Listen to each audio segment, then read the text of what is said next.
Good morning, students. Now today is our Hindi grammar. So we will study Hindi grammar.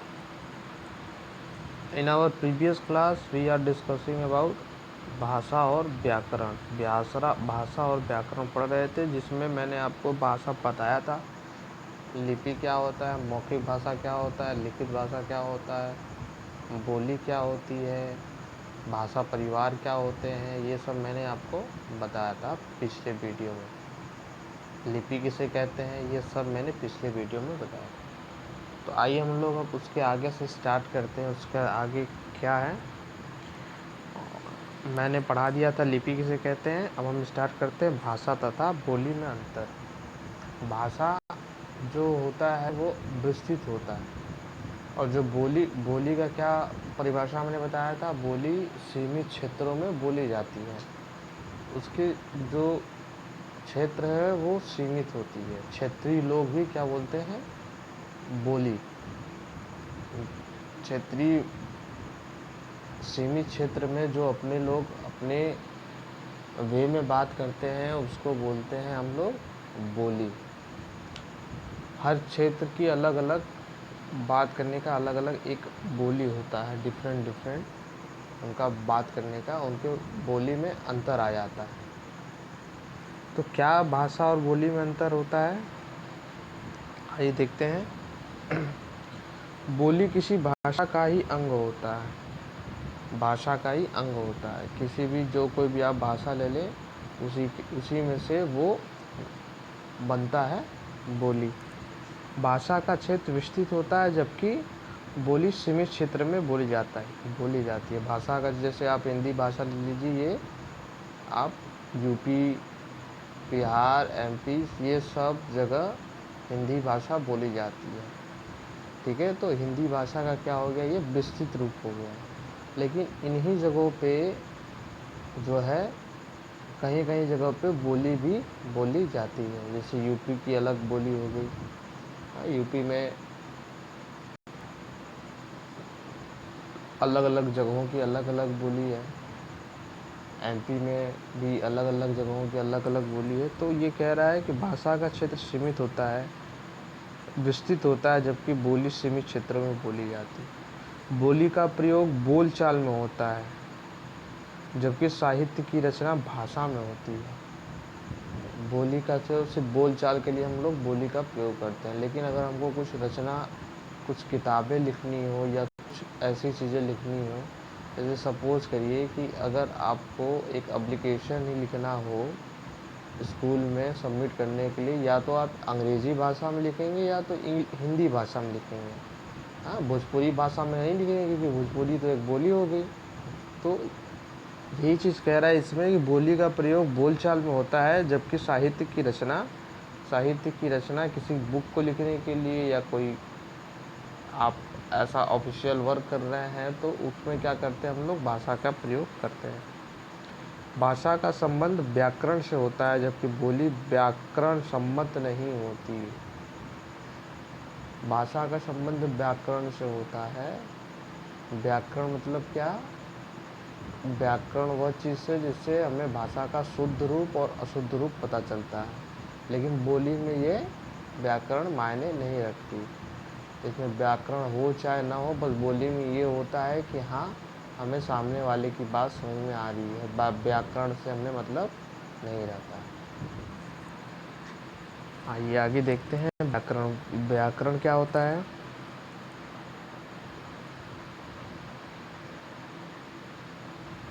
संसार के अन्य वस्तुओं के समान भाषा में भी परिवर्तन होता रहता है।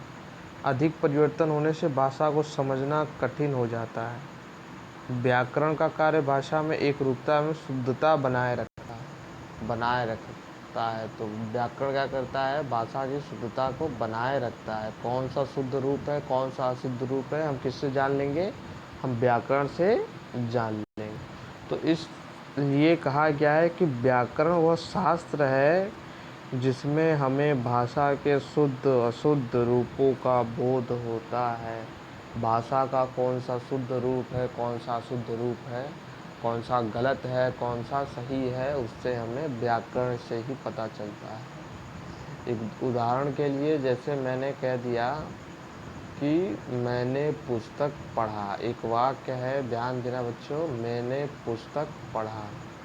मैंने पुस्तक पढ़ा, ये वाक्य सही है या गलत है हम व्याकरण से सिद्ध करेंगे। व्याकरण के हिसाब से मैंने पुस्तक पढ़ा गलत है। क्यों गलत है कि व्याकरण के हिसाब से पुस्तक स्त्रीलिंग है, इसीलिए पुस्तक के बाद जो क्रिया आया है उसमें पढ़ा नहीं, उसमें पढ़ी होगा। तो मैंने पुस्तक पढ़ी तो ये सही रूप होगा।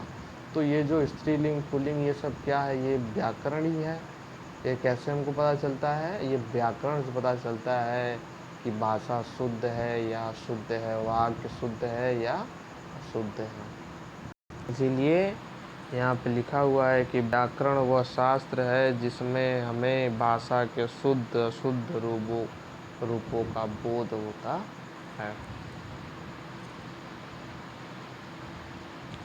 भाषा और व्याकरण के संबंध।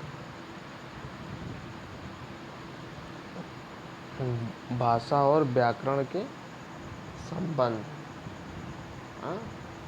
व्याकरण से ही पता चलता है भाषा शुद्ध है या अशुद्ध है। ये तो आपको पहले ही क्लियर हो गया। व्याकरण नहीं होगा तो भाषा की कोई शुद्धता और अशुद्धता पता नहीं चलेगी हमें। तो इनके और क्या क्या संबंध है। व्याकरण भाषा को निश्चित सीमा में बांधता है, भाषा को निश्चित सीमा में बांधता है। जैसे मैंने अभी उदाहरण दिया कि मैंने पुस्तक पढ़ा है, तो पढ़ा है नहीं होगा, जब तक वो पढ़ी नहीं होगी तब तक वो भाषा शुद्ध नहीं होगा। तो वो व्याकरण की सीमा हो गई कि आपको ई की मात्रा लगाना है तभी शुद्ध होगा। तो ये व्याकरण जो होता है भाषा के सीमाओं में बांधता है। दूसरा देखते हैं क्या है। समय के साथ साथ भाषा परिवर्तित होती रहती है। व्याकरण इस परिवर्तन की समीक्षा करता है तथा उसके लिए नए नियमों की रचना करता है। समय के साथ साथ भाषा भी बदलती रहती है। तो व्याकरण का उसमें कार्य क्या होता है कि उसकी समीक्षा करना, उसको देखना। हाँ, व्याकरण को काम होता है उसको समीक्षा करना और उसमें जिस नई चीज़ों की ज़रूरत है उसको नियमबद्ध तरीक़ों से बनाना। अगर भाषा परिवर्तित हो रही है तो क्या चीज़ नई चीज़ें उसमें क्या होंगी, उसको समीक्षा करके उसको क्या करना, बनाना। व्याकरण भाषा की अशुद्धता दूर कर उसे नवीन व संशोधित रूप प्रदान करता है। व्याकरण भाषा की अशुद्धता दूर करता है। अगर कोई अशुद्ध है तो अगर हम व्याकरण के हिसाब से देखेंगे, व्याकरण से देखेंगे तो वो उसकी अशुद्धता को दूर कर देता है और उसको शुद्ध रूप प्रदान करता है, नवीन और संशोधित रूप। व्याकरण के कौन कौन से अंग होते हैं बेटा। वर्ण विचार, शब्द विचार, वाक्य विचार। ये हमने आपको सैटरडे को एक्टिविटी में एक वीडियो दिया था। शब्द विचार, वर्ण विचार और वाक्य विचार क्या होते हैं, आप लोगों ने देखा होगा उस एक्टिविटी को। अगर आपने नहीं देखा है तो उस वीडियो को देख लें। यही टॉपिक है जो उसमें वीडियो में एक्टिविटी में क्या होते हैं वर्ण विचार। इसके अंतर्गत अक्षरों के आकार, प्रकार, उन्हें लिखने की विधि तथा उच्चारण आदि पर विचार किया जाता है। कैसे उनका आकार होगा, कैसा उनका उच्चारण होगा, किसमें हम लोग पढ़ते हैं, वर्ण विचार में। अक्षरों की आकार, उच्चारण और प्रकार, ये सब विधि किसके अंतर्गत, वर्ण विचार कहलाते हैं। शब्द विचार क्या होते हैं, इसके अंतर्गत शब्दों के रूप, भेद, महत्व एवं उनकी उत्पत्ति, व्युत्पत्ति तथा बनावट आदि पर विचार किया जाता है। वाक्य विचार, इसके अंतर्गत वाक्यों की रचना, उनके भेद, उपभेद, उनके पारस्परिक संबंध, रूपांतरण, उसकी शुद्धता, अशुद्धता तथा विराम चिन्हों आदि पर विचार किया जाता है। तो व्याकरण के 3 अंग हो गए जिनका अलग अलग बेटा कार्य होता है। वर्ण में हम उनके वर्णों की उच्चारण और आकार प्रकार के बारे में बात करते हैं, विचार करते हैं। शब्द विचार में शब्दों के भेद, रूप, महत्व, ऐसे उनकी उत्पत्ति और व्युत्पत्ति के बारे में विचार करते हैं। जबकि वाक्य में वाक्यों की रचना एवं उनके भेद, उपभेद, इन सब बातों पर विचार करते हैं। तो ये हो गए 3 अंग। अब आती है बारी, ये आपका चैप्टर बेटा हो गया ख़त्म। Now your chapter has finished, now it's time to complete your homework.